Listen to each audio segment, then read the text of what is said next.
Elizabeth carrier, जिसने 1956 में कई बार एलियंस से संपर्क करने का दावा किया और एलियंस के साथ यौन संबंध बनाने का दावा किया। बार्नी और बेटी हिल एक अमेरिकी कपल थे जिन्होंने दावा किया कि 19 से 20 सितंबर 1961 तक एलियन द्वारा उनका अपहरण कर लिया गया था। यह अमेरिका में एक एलियन अपहरण की पहली रिपोर्ट थी। 1973 में चार्ल्स और केल्विन ने दावा किया कि मिसिसिपी के पास मछली पकड़ने के दौरान एलियंस द्वारा उनका अपहरण कर लिया गया। रोबोटिक स्लिट मुंह वाले 3 जीव उन्हें शिप पर ले गए और परीक्षण किया। 5 नवंबर 1975 को यूएफओ द्वारा अमेरिकी फॉरेस्ट कार्यकर्ता ट्रेविस वाल्टर का एक एलियन अपहरण हुआ जब वो एरिजोना के पास नेशनल फॉरेस्ट में काम कर रहा था। वाल्टर 5 दिन और 6 घंटे से लापता था। उन्हें और कुछ भी याद नहीं है जब तक कि उन्होंने खुद को 5 दिन बाद एक हाईवे पर नहीं पाया। 29 अक्टूबर को कोलकाता में 3:30 और 6:30 बजे के बीच 30 डिग्री पर एक तेज गति वाली वस्तु को देखा गया। इसका आकार एक गोले से एक त्रिकोण और फिर एक सीधी रेखा में बदल गया। 14 नवंबर 2004 को सैन डिएगो के पास एक प्रशिक्षण मिशन बन गया जिसे कमांडर डेविड फ्रावर कभी नहीं भूलेंगे और वो अभी भी समझा नहीं सकते हैं। फ्रावर एक टिक टैक के आकार की वस्तु को देखकर याद करता है जो वर्तमान में मौजूद किसी भी ज्ञात हथियार की क्षमता से कहीं ज्यादा तेजी से चलती है। हम बिल्कुल नए सुपर हॉर्नेट उड़ा रहे हैं। यह एक हवाई रक्षा अभ्यास था, 2 बुरे लोगों के खिलाफ 2 अच्छे लोग, फ्रेवर ने एक हिस्ट्री चैनल वीडियो साक्षात्कार में कहा। जब तक यूएसएस प्रिंसटन ने फ्रेवर एंड कंपनी को वास्तविक दुनिया के कार्य के लिए नहीं बुलाया तब तक सब कुछ सामान्य लग रहा था। कोर्स बदलते हुए फ्रेवो से बहुत पहले नहीं था और अन्य पायलटों ने कुछ अजीब देखा, जो एक धंसा हुआ विमान या जलमग्न पनडुब्बी पानी की सतह के नीचे गलत तरीके से चलती दिखाई दे रही थी। ये सफेद है, इसमें कोई पंख नहीं है, इसमें कोई रोटर नहीं है। मैं पवित्र, वो क्या है? फ्रावर ने कहा। यूएफओ में कोई खिड़की नहीं थी और यह बताया गया है कि इंफ्रारेड मॉनिटर किसी भी निकास ध्येय को लेने में विफल रहे। फ्रावो का कहना है कि यह बहुत पहले नहीं था जब उनकी जिज्ञासा का सबसे अच्छा पता चला और उन्होंने करीब से देखने का फैसला किया।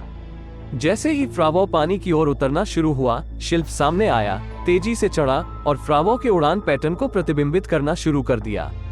फिर एक पल में ये फ्रावो के जेट की नाक से गुजरा और गायब हो गया। जब फ्रावो और अन्य पायलट यूएसएस निमिज में वापस आए तो उन्होंने बाकी क्रू के साथ अपने अनुभव साझा किए। कुछ ही समय बाद एक अन्य पायलट ने यूएफओ की तलाश में उड़ान भरी और सफल रहा। ये पायलट टिक टैक पर ताला लगाने में कामयाब रहा, जो कि यहाँ देखा गया फुटेज है। नौसेना ने आधिकारिक तौर पर फुटेज जारी किया है, इसके मूल रूप से लीक होने के बाद, लेकिन कहते हैं कि जनता को इसे पहले स्थान पर देखने की उम्मीद नहीं थी। नवंबर 1944 में अमेरिकी वायुसेना के कई सदस्यों ने देखा कि फू फाइटर्स के रूप में क्या जाना जाएगा। स्मोकी स्टोवर कॉमिक स्ट्रिप से उधार लिया गया नाम।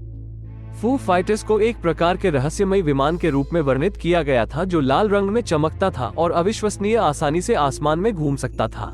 लेफ्टिनेंट फ्रेड रिंगवाल्ड, जो राइन घाटी के ऊपर उड़ रहे नाइट फाइटर विमान के यात्री थे, रोशनी देखने वाले पहले व्यक्ति थे। एयरमैन ने 8 से 10 विमानों को एक कतार में खड़ा देखने की सूचना दी। इस बात से चिंतित कि वे दुश्मन के विमान हो सकते हैं, समूह ने ग्राउंड राडार टीम के साथ जांच की, जिसने कोई अजीब गतिविधि दर्ज नहीं की थी। पायलटों में से एक ने लड़ाई की तैयारी में अपने विमान को घुमा दिया, केवल ये पता लगाने के लिए कि रोशनी दिखाई देते ही गायब हो गई थी। हालांकि ये दृश्य यही नहीं रुके।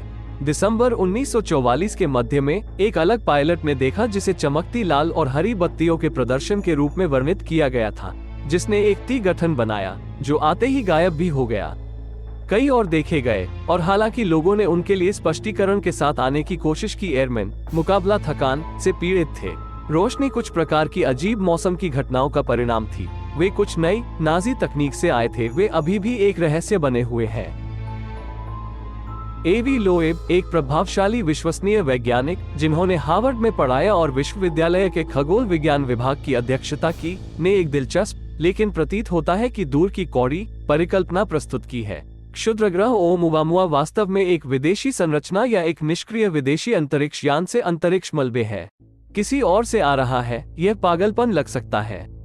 लेकिन फिर से लोएब अंतरिक्ष की यंत्रणाओं के बारे में 1 या 2 बातें जानता है, जबकि सत्यवादी ओमुवामुआ सिद्धांत को समझ रहे हैं। हालांकि लोएब के सहयोगी बेहद निराश और परेशान हैं कि उन्होंने कहा है कि वे ईमानदार वैज्ञानिक जांच का अपमान करने के लिए कह रहे हैं। एरिजोना स्टेट यूनिवर्सिटी के खगोल भौतिकीविदों द्वारा मार्च 2021 के एक अध्ययन में कहा गया है कि वस्तु एक दूर के स्टार सिस्टम में प्लूटो जैसे ग्रह से टूटा हुआ नाइट्रोजन आइसबर्ग है।